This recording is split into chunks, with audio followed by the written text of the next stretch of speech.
साथ संगत जी, बाबा जी से किसी ने सवाल पूछे कि बाबा जी हमें जीवन जीने के लिए संत मत में कौन कौन सी बातें समझाई जाती हैं। तो उसे कहा कि संत मत में जीवन के 6 महत्वपूर्ण बाबा जी विषय कौन से हैं। बाबा जी ने बताया कि पहला प्रेम है, दूसरा काम है, तीसरा बच्चे, चौथा मृत्यु, पांचवा रूहानी तरक्की और 6वां कर्म सिद्धांत है। बाबा जी ने इन सभी विषयों पर खुलकर विस्तार से सभी संगत को समझाया। वे पूरी की पूरी बात आप जरूर पूरी सुनिएगा। यदि आपने भी आज ये नहीं सुना तो समझ लीजिए कि आपने अपना बहुत कीमती समय खो दिया, क्योंकि ये पूरी जिंदगी का निचोड़ है। वही बातें आज हम आपके साथ भी साझा करने जा रहे हैं। सबसे पहले आप सभी के चरणों में प्यार भरी विनती है, चैनल को सब्सक्राइब करके बेल आइकन पर ऑल अवश्य दबा दें, ताकि हमारी आने वाली हर वीडियो आप तक समय पर पहुंच सके। वीडियो को लाइक करें और कमेंट में राधा स्वामी जी जरूर लिखें। बाबा जी ने कहा है कि जो 6 सवाल आपने पूछे हैं वे बहुत ही उचित है और बहुत ही महत्वपूर्ण है। बाबा जी ने एक एक करके सभी के सवालों का जवाब दिया। बड़े ही प्रेम और सहज के साथ बाबा जी ने इसका जवाब दिया। बिना किसी को देखे उसे प्रेम करना बहुत ज्यादा मुश्किल होता है। हमारा मन संसार के पदार्थों को देखता है और उन्हीं में बुरी तरह से फंसा हुआ है। जब तक मन को इन सबसे ऊंचा और शुद्ध आनंद नहीं मिलता, तब तक उसे संसार के पदार्थ ही अच्छे लगते हैं। इसलिए उनसे मोह हटाना बहुत कठिन हो जाता है। फिर बाबा जी ने आगे समझाया। बाबा जी ने आगे कहा कि संसार के मोह से हटाने वाली केवल एक ही वस्तु है और वो है शब्द। जब सतगुरु देहधारी स्वरूप में हमारे जीवन में आते हैं और हम उनसे प्रेम करना शुरू करते हैं, तो उनका स्मरण अपने आप ही हमारे अंदर बसने लगता है। धीरे धीरे हमारा ध्यान संसार के पदार्थों से हटकर सतगुरु की ओर लगने लगता है। बाबा जी ने आगे समझाया कि सतगुरु पूर्ण रूप से शब्द में लीन होते हैं। इसलिए जब हम सतगुरु से प्रेम करते हैं तो समय के साथ हमारा प्रेम भी शब्द से जुड़ने लगता है। जब हमारे अंदर सतगुरु के प्रति सच्चा प्रेम जागता है तो वही प्रेम हमें शब्द से जोड़ता है। बाबा जी ने आगे समझाया कि जितना अधिक हम शब्द में लीन होते जाते हैं, उतना ही संसार के पदार्थों और मोह से दूर हो जाते हैं। उन्होंने आगे कहा कि संसार के मोह को दूर करने का सतगुरु परमात्मा के प्रेम के अलावा और कोई भी दूसरा विकल्प नहीं है। बाबा जी ने आगे उस भाई को बड़े ही प्रेम के साथ पूरा विस्तार से समझाया।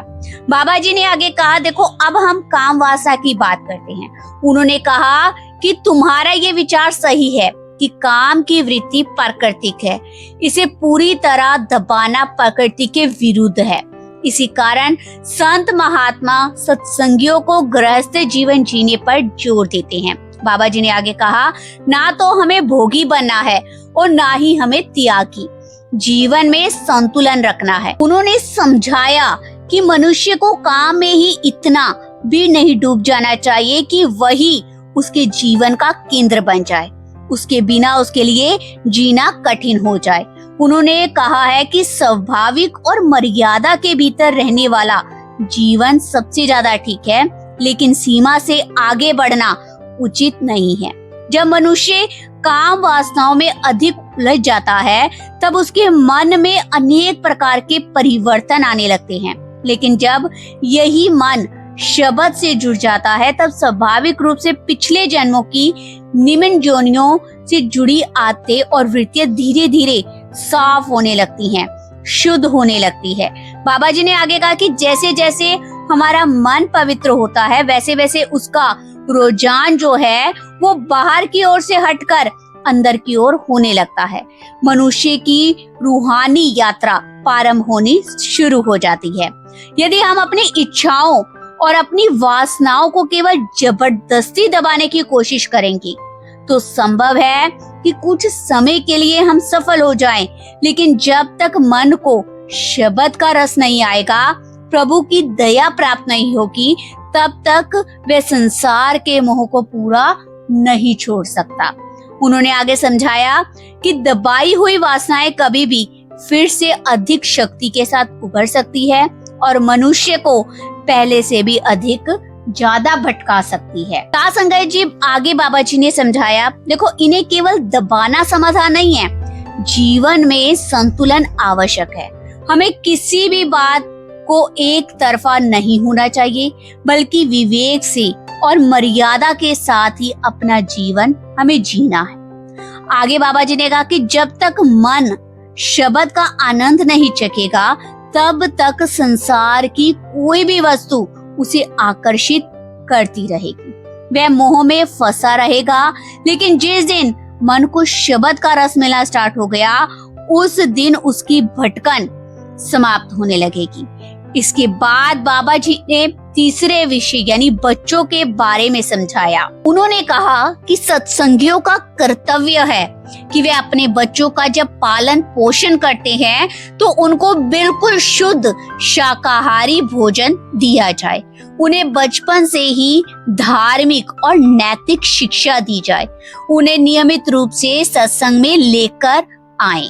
बाबा जी ने आगे बताया कि आजकल के बच्चों के लिए बाल सत्संग भी आयोजित किए जाते हैं, ताकि बचपन से ही उनके अंदर अच्छे संस्कार विकसित हो जाए और वह अपने सही मार्ग पर चलना सीखे। यदि घर का वातावरण धार्मिक होगा, आध्यात्मिक होगा, तो बच्चों की प्रवृत्ति अपने आप ही सही दिशा में विकसित होने लगेगी। फिर बाबा जी ने आगे उस भाई को समझाया, जब बच्चे लगभग 12 वर्ष की आयु में पहुंच जाते हैं, तब उन्हें केवल बच्चा नहीं समझना चाहिए, उस समय वे हमारे मित्र बन जाते हैं। उन्होंने कहा कि उस अवस्था में माता पिता को बच्चों के साथ मित्रवत व्यवहार करना चाहिए, उनसे खुलकर बातचीत करनी चाहिए, उनकी बात सुननी चाहिए और हर महत्वपूर्ण विषय पर उनसे सलाह मशवरा भी करना चाहिए। बाबा जी ने ये पूरी बात बड़े ही प्रेम के साथ विस्तार से उस भाई को समझाई। इसके बाद बाबा जी ने मृत्यु के विषय पर विस्तार से समझाया। बाबा जी ने कहा कि संत मंत की दृष्टि में किसी भी व्यक्ति के देह त्यागने के बाद उसके अंतिम संस्कार के लिए कोई भी विशेष धार्मिक रीति अनिवार्य मर्यादा कोई नहीं है। उन्होंने समझाया कि एक सत्संगी अपने समाज में और अपने परिवार की परंपराओं के अनुसार अंतिम संस्कार कर सकता है। चाहे किसी का भी अंतिम संस्कार अग्नि से किया जाए, दफनाया जाए, इसका संत मत की रूहानी शिक्षा से कोई भी संबंध नहीं है। उन्होंने आगे समझाया कि भारत में सामान्य रूप से विशेषकर अधिकांश सत्संगों में अंतिम संस्कार अग्नि द्वारा किया जाता है। यह स्वास्थ्य और स्वच्छता की दृष्टि से बिल्कुल उचित माना जाता है। लेकिन यदि किसी देश का या किसी समाज का दफनाने की परंपरा है तो उसमें कोई भी आपत्ति नहीं है। आत्मा की आध्यात्मिक उन्नति इस बात पर निर्भर नहीं करती कि शरीर का अंतिम संस्कार किस प्रकार किया गया। उन्होंने ये समझाया कि रूहानी तरक्की जीवित रहते हुए ही करनी होती है। यदि मनुष्य ने जीवन रहते हुए परमात्मा का नाम जपा, परमात्मा के साथ अपना संबंध जोड़ा, तो उसे परमात्मा प्राप्त होता है। और यदि मनुष्य ने जीवित रहते हुए परमात्मा से अपना संबंध नहीं जोड़ा, तो केवल मृत्यु के बाद किए गए संस्कार उसे आध्यात्मिक उन्नति नहीं दे सकते। मैं तुम्हारी इस चिंता को अच्छी तरह समझता हूँ कि अमेरिका में डेरा जैसा बड़ा रूहानी केंद्र नहीं है।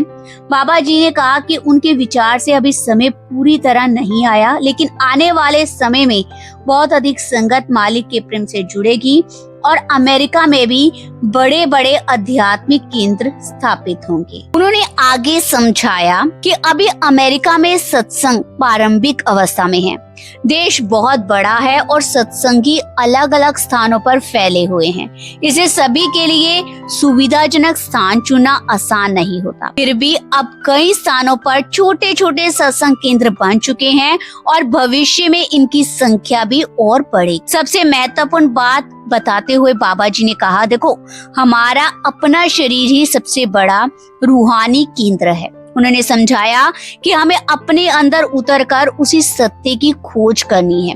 बाबा जी ने कहा कि आज अमेरिका में कई स्थानों पर नियमित सत्संग होने लगे हैं और इनसे बहुत लोगों को आध्यात्मिक लाभ भी मिल रहा है। उन्होंने यह भी बताया कि वहाँ संगठन भी बन चुका है और भविष्य में और भी रूहानी केंद्र खोले जाएंगे। धीरे धीरे सब कुछ बढ़ रहा है, इसे धैर्य रखो, समय आने पर सब कार्य होते जाएंगे। अब बढ़ते हैं, बाबा जी ने जो छठा विषय है उसके बारे में कर्म सिद्धांत पर विस्तार से समझाया। बाबा जी ने कहा कि देखो जैसा आपने लिखा है, वास्तव में मन ही हमारा सबसे बड़ा शत्रु भी है और सबसे बड़ा हमारा मित्र भी है। उन्होंने बताया कि महाराज जी कहा करते थे कि यदि मन हमारे वश में आ जाए तो इससे बड़ा मित्र कोई नहीं, लेकिन यदि मन हमारे वश में ना हो तो इससे बड़ा शत्रु भी कोई नहीं है।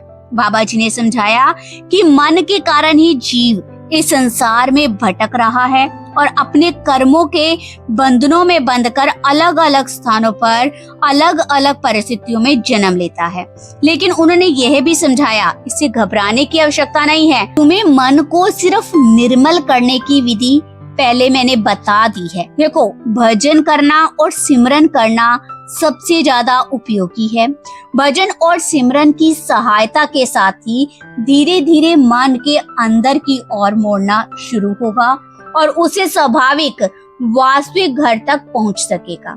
बाबा जी आगे कहते हैं कि चाहे मार्ग में कितनी भी कठिनाइयां और कितनी भी रुकावटें आ जाए, फिर भी हमें अपना ध्यान परमात्मा उस रूहानी अभ्यास पर ही बनाए रखना है। अपने विचारों को संसार की ओर भटकाने की बजाय भजन में और सिमरन में लगाना होगा।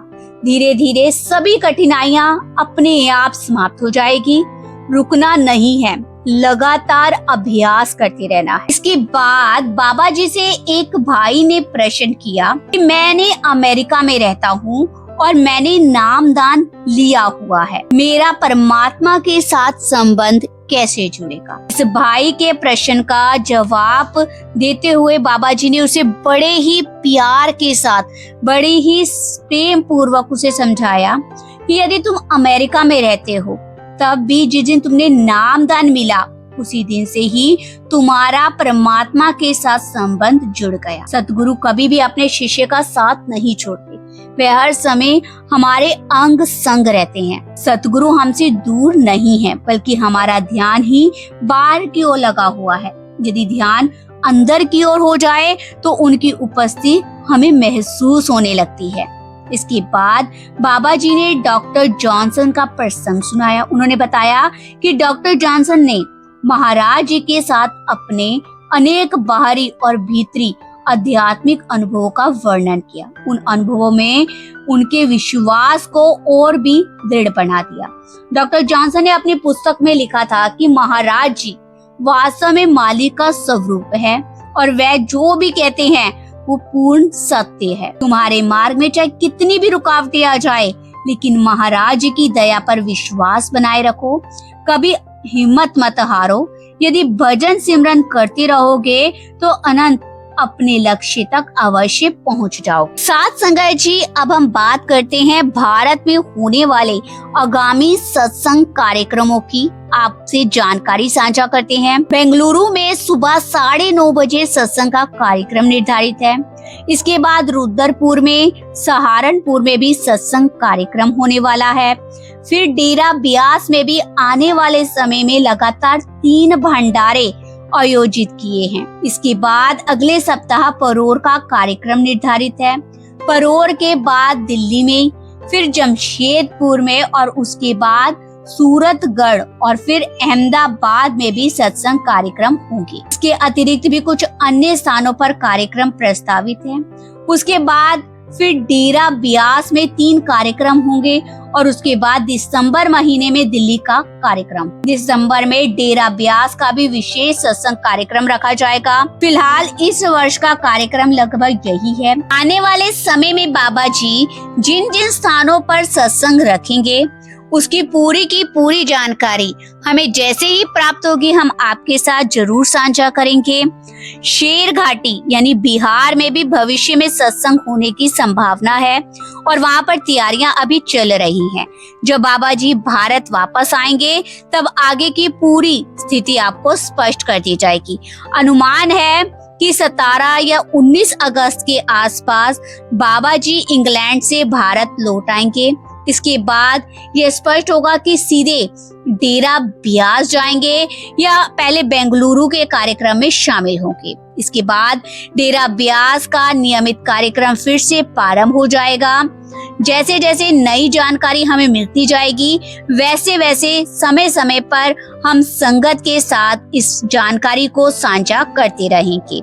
जिन्होंने हमारे इस चैनल को सब्सक्राइब किया है उनका हम हाथ जोड़कर तहे दिल से धन्यवाद करते हैं और जिन्होंने अभी तक हमारे इस चैनल को सब्सक्राइब नहीं किया है उनसे प्यार भरी विनती है कि आप कृपया करके हमारे इस चैनल को सब्सक्राइब जरूर कीजिएगा ताकि आने वाली सभी सत्संग संबंधी जानकारियां समय पर आप तक पहुंच जाए।